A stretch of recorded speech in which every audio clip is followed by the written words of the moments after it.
Hello, it's me. I believe this is the ninth of these video series. Thanks for watching these. I'm on that same stream. I'm always on this stream, or almost always, because I love it. And I'm feeling very happy, as I always am when I'm here. Happy, but a little melancholy. I think it's, yeah, this place. It's funny. The name of this stream, by the way, is the Fastbach, which means fast. The um, Fast is like the Lent, basically. That period. I keep imagining at some point, because of the name, it probably means that at some point it goes a bit dry, but I'm not sure, and I guess I'll find out. It's not even June yet, so the dry season hasn't really started. Right now, as you can see, there's lots of water. It's fucking gorgeous here.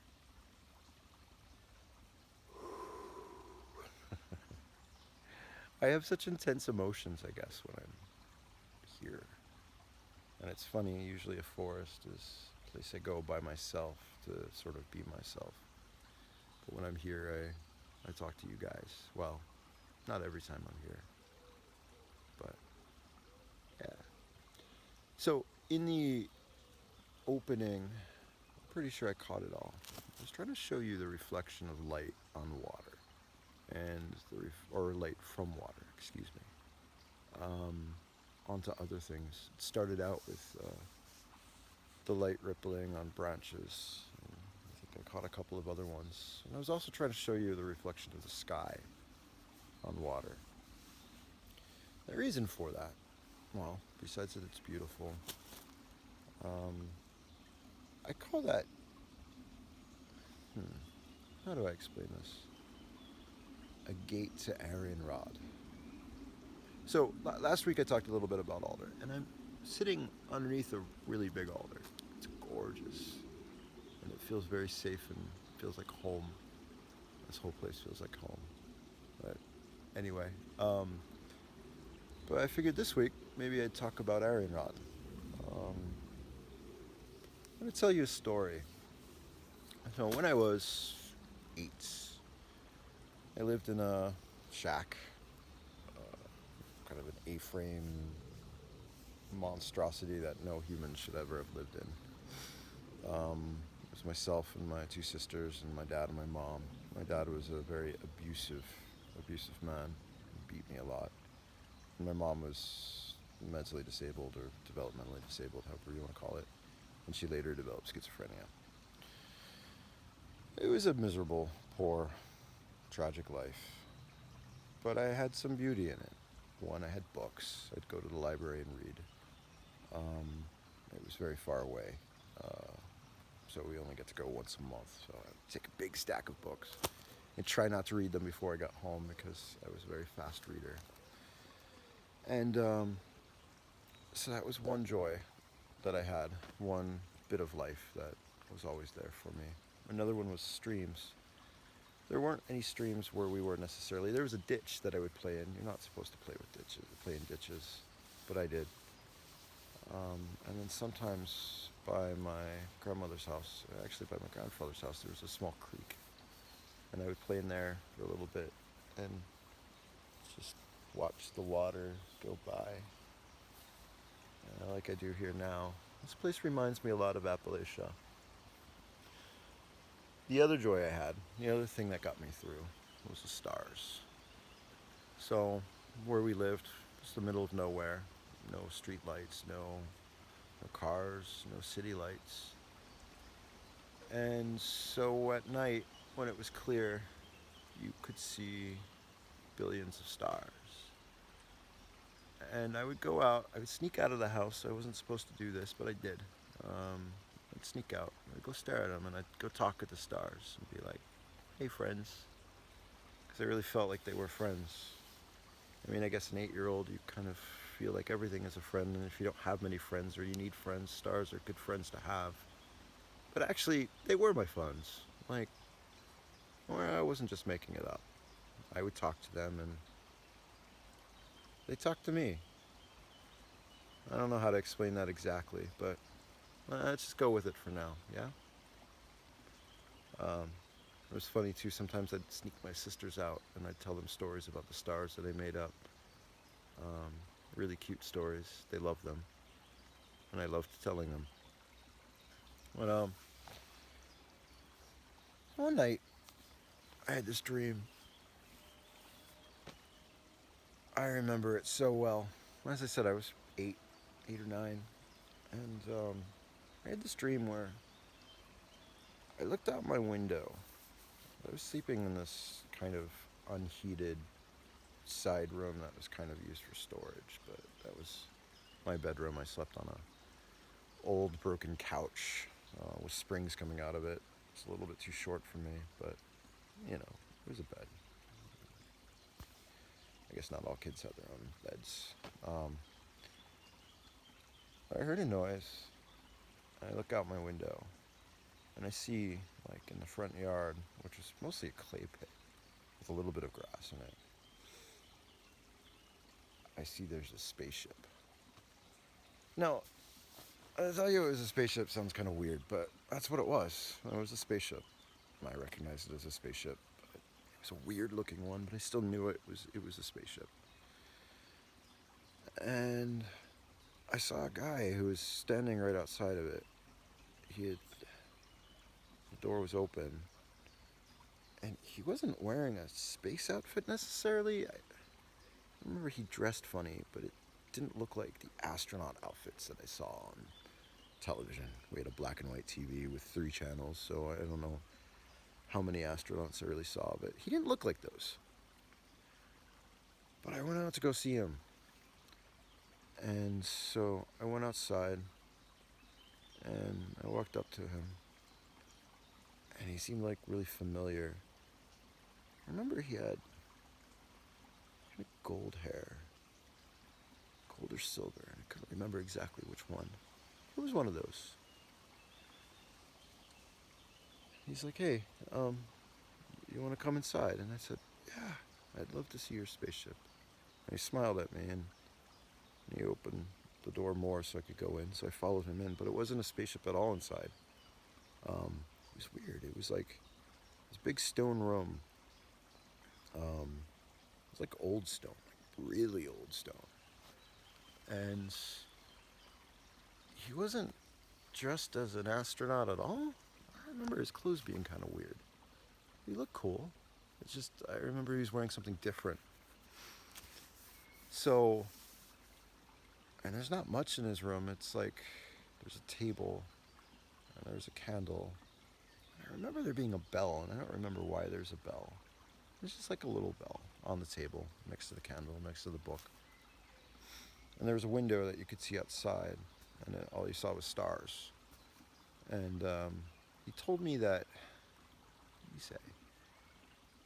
It's weird. He was like, I asked him if something happened to his spaceship.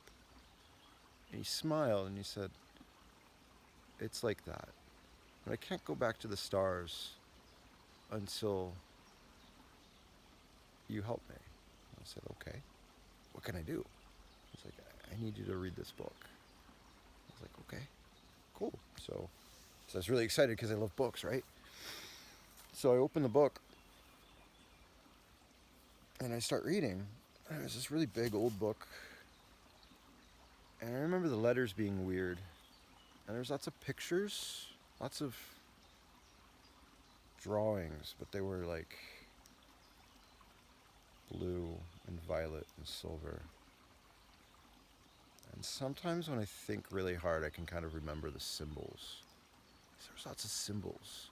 I didn't understand any of it, but I read because I was a kid and I was like, oh, okay, so I can help him fix his spaceship if I read this book. Okay, cool. I'd love to do that. He seems nice and I love reading and this is really neat. And I started getting sleepy and he said, it's okay. You can come back tomorrow and read more. I said, okay. So I went back to my room and fell asleep. Now this was the dream, but it's funny because I can't really 100% for certain tell you I didn't really do that. I know it sounds weird, but in my memory,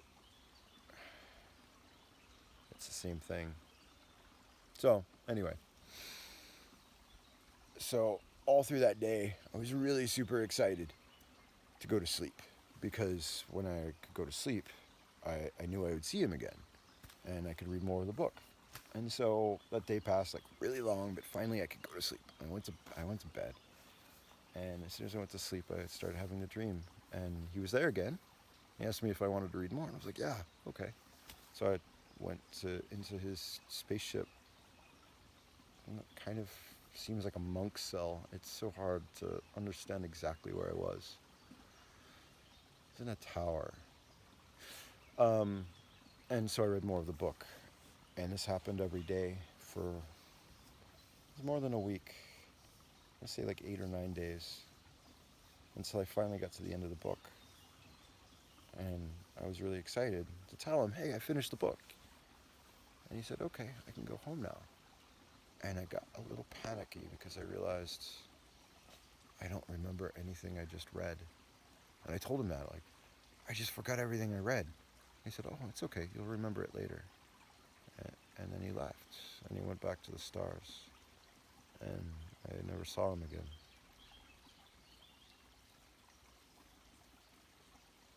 When I was 23, I remember going to sleep and waking up and having a dream again, where I was in a room, a really large room, that had the same stones that were inside of his spaceship that wasn't really a spaceship. And but there were lots of people. The room was bigger, and there were lots and lots of people, and they were dressed really weird, and they were all like saying some name, some word, and I was with them, and we were all waiting for somebody like to show up and say something or talk, or I don't remember. But it was like this party or something, and this woman like pulls my shirt. She's like, "Hey, what's going on?" And I said, "Oh, I don't know. We're all waiting for this person." She's like, "No, no. Why are you not? Why are you not answering?" Like, well, that's not me. They're calling somebody else. Like, no, no, no. That's your name. Reed. Like, oh, that's not my name. By the way, Reed is not my birth name. And I said, "But that's not me." She's like, "Yeah, no, that's you. You. Oh."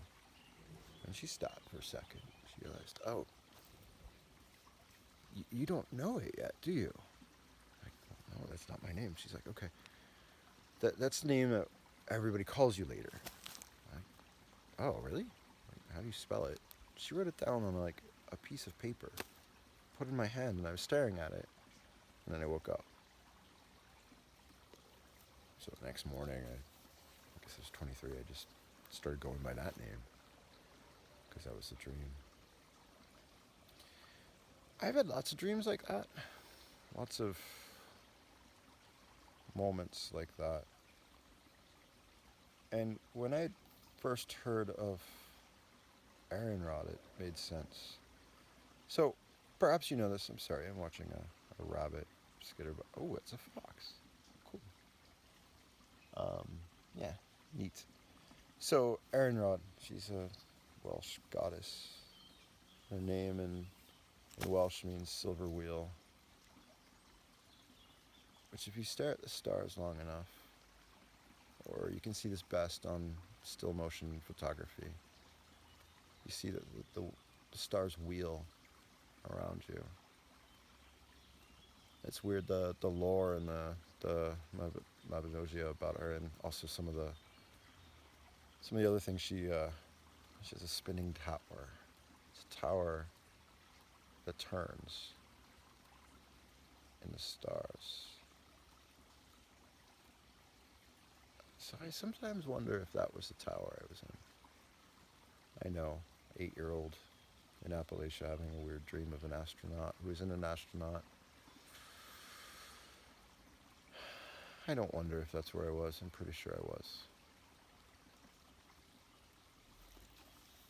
When I see light reflecting from water onto something else, when I see the sky, the clouds in the reflection of water, that's her.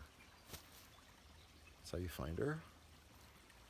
If you stare at those reflections, the way the light refracts, dances on other things, right on the surface, not just the mirror image, but the mirror itself.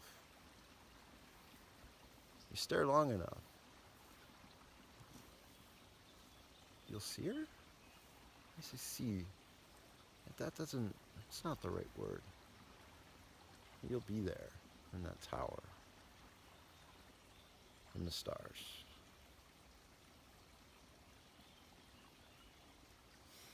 I love you all. Thanks for listening to me this week. I hope you're well. And I deeply appreciate all of your support. And I'm going to stare more at the light